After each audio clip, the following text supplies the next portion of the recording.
বরিশালের বাবুগঞ্জে মিরগঞ্জ সেতুর ভিত্তিপ্রস্তর উদ্বোধন করতে গিয়ে স্থানীয় একদল জনতার রোষের মুখে পড়েছেন আমার বাংলাদেশ পার্টি অর্থাৎ এবি পার্টির সাধারণ সম্পাদক ব্যারিস্টার আসাদুজ্জামান ফুয়াদ।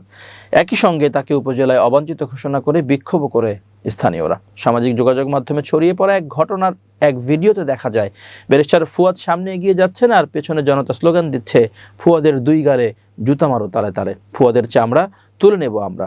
আর অসহায় করুণ মুখে ফুয়াদকে ধরে দ্রুত ঘটনাস্থল ত্যাগ করার চেষ্টা করছেন কয়েকজন। ঘটনাটি ঘটেছে রোববার 7 ডিসেম্বর। সামাজিক যোগাযোগ মাধ্যমে ভাইরাল ভিডিওটি অনেকের মতো নজরে এসেছে জাতীয় নাগরিক পার্টি এনসিপির জ্যেষ্ঠ যুগ্ম সদস্য সচিব তাসনিম জারার।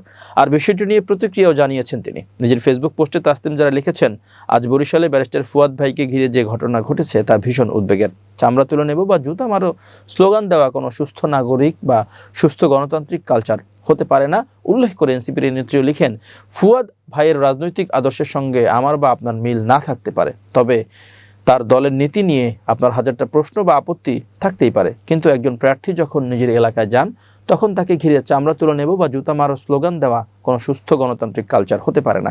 এমন আক্রমণ অগ্রহণযোগ্য উল্লেখ করে তিনি লিখেন, রাজনীতিতে বিরোধিতা থাকবে, তর্ক হবে, আপনারা চাইলে তাকে ভোট দেবেন, না চাইলে দেবেন না, কিন্তু কাউকে শারীরিকভাবে হেনস্থা করা বা এমন অশালীন ভাষায় আক্রমণ করা গ্রহণযোগ্য কোনো আচরণ নয়। সবশেষে তাসনিম জারা লিখেন, রাজনীতি হোক যুক্তির, গায়ের জোরের নয়।